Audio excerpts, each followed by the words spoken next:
जय महाकाल दोस्तों, कैसे हैं आप लोग। आशा करता हूं भले चंगे होंगे, मुझे भी होंगे। दोस्तों, आज मैं आपको बताने वाला हूं कि 2 के अंक को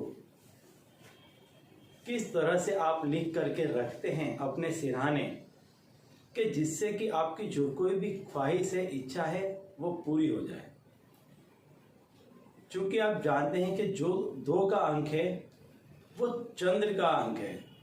चंद्र मन का कारक है और मन ही परमात्मा है। आपने सुना होगा मन सो परमात्मा।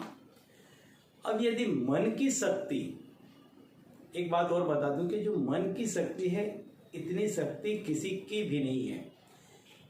श्रीमद् गीता में स्पष्ट लिखा है कि मन एक अकेला इतना शक्तिशाली है कि वो सारी ही इंद्रियों का हरण कर सकता है। तो मन के जितना दूसरा शक्तिशाली और कोई भी नहीं है। अब इसको रात्रि के वक्त क्यों करना है? क्योंकि रात्रि के वक्त ही आपका जो अचेतन मन है, अर्ध जागृत मन है, वह सबसे ज्यादा एक्टिव होता है। इसके काफी किस्से अभी तक प्रकाशित हो चुके हैं। कई लोग कितनी ही जगहों पर राह भटक गए हैं।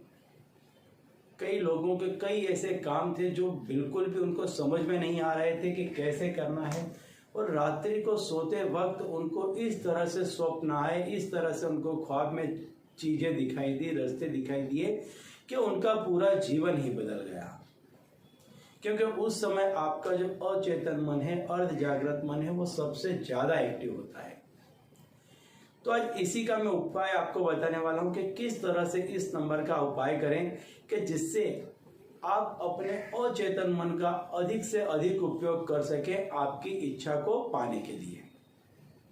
तो दोस्तों, यदि आप हमारे चैनल में नए हैं तो मैं आपको बता दूं कि हम इस चैनल के माध्यम से हमारे प्राचीनतम ग्रंथों में छुपे हुए कई ऐसे गूढ़ रहस्य हैं जिसके बारे में जानकारी प्रदान करते हैं।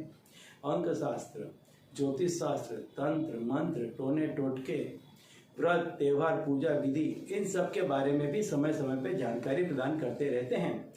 तो यदि आप भी इसी तरह की जानकारी में रुचि रखते हैं तो अभी हमारे चैनल को सब्सक्राइब कर लीजिए, क्योंकि आगे भी हम इसी तरह की जानकारी इसी चैनल के माध्यम से आपको देते रहेंगे।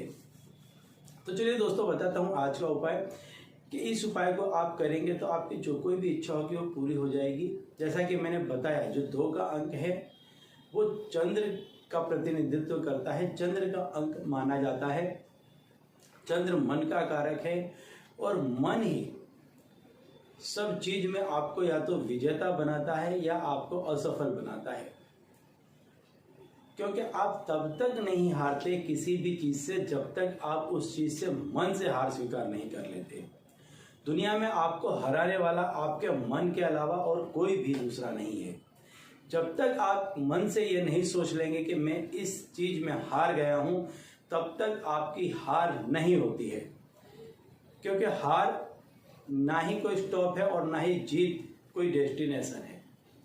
ये एक लगातार चलने वाली प्रक्रिया है। जब व्यक्ति मन से सोच लेता है कि वो हार गया या जीत गया, उसी समय वहां पर वो रुक जाता है। तो कहने का तात्पर्य है कि आपका जो मन है वही आपको हराता है और जिताता है। और जब आप मन को मजबूत करने वाले कोई कार्य करते हैं तो फिर आप किसी भी क्षेत्र में हारते नहीं हैं। ऐसा ही है चंद्र का। चंद्र ही आपके मन का कारक है। यदि ये मजबूत होता है तो ऐसे व्यक्ति का मन काफी मजबूत होता है और ये हर किसी कार्य में विजेता बन करके निकलते हैं।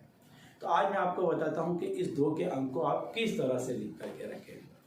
सफेद रेशमी एक कपड़ा ले लें। सफेद रेशमी कपड़े में दूध से रुई का फुहा बना लें। ध्यान दीजिए, सफेद ही कपड़ा लेना है। रुई के फुहे से, दूध से आपको उस सफेद कपड़े में 2 लिखना है और आपकी जो कोई भी इच्छा है वो उसके नीचे लिख देना है। उसी कपड़े में ऊपर 2 लिखना है और नीचे आपकी जो इच्छा है वो लिख देना है।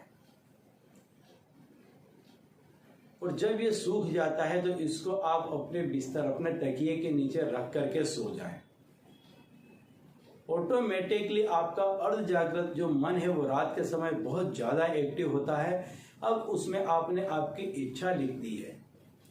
तो जब आप किसी चीज को लिखते हैं तो वह चीज़ आपके मन पर और दिमाग पर बहुत गहरा छाप छोड़ती है, एक स्टैंप जैसी चीज़ हो जाती है।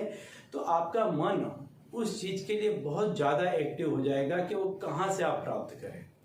साथ ही 2 का अंक आपको इसमें मदद करेगा कि चंद्र के जरिए ये मन बहुत जल्द से जल्द वह चीज़ को आप तक लेकर के आए। इस क्रिया को यदि आप सोमवार के दिन या पूर्णिमा के दिन करते हैं तो यह चीज़ बहुत गजब की सिद्ध होगी, क्योंकि सोमवार और पूनम ये दो दिन चंद्र के लिए काफ़ी विशेष दिन माने जाते हैं। यदि इस दिन में आप इस क्रिया को करते हैं तो आप देखेंगे कि बहुत जल्द आप जो कुछ भी चाहते हैं वो प्राप्त कर लेंगे। इस कपड़े को इसके बाद में आप जल प्रवाहित कर सकते हैं, किसी पेड़ के नीचे रख सकते हैं, किसी मंदिर के बाहर भी रख सकते हैं, और जब कभी भी आप इस्तेमाल करना चाहें इसे धो करके आप दोबारा भी इसका इस्तेमाल कर सकते हैं। तो चलिए दोस्तों, अब इसी उपाय के साथ मुझे दीजिए विदा, और आप लोग देखते रहिए दिव्य प्रकाश और अपने जीवन में लाभान्वित होते रहिए। धन्यवाद।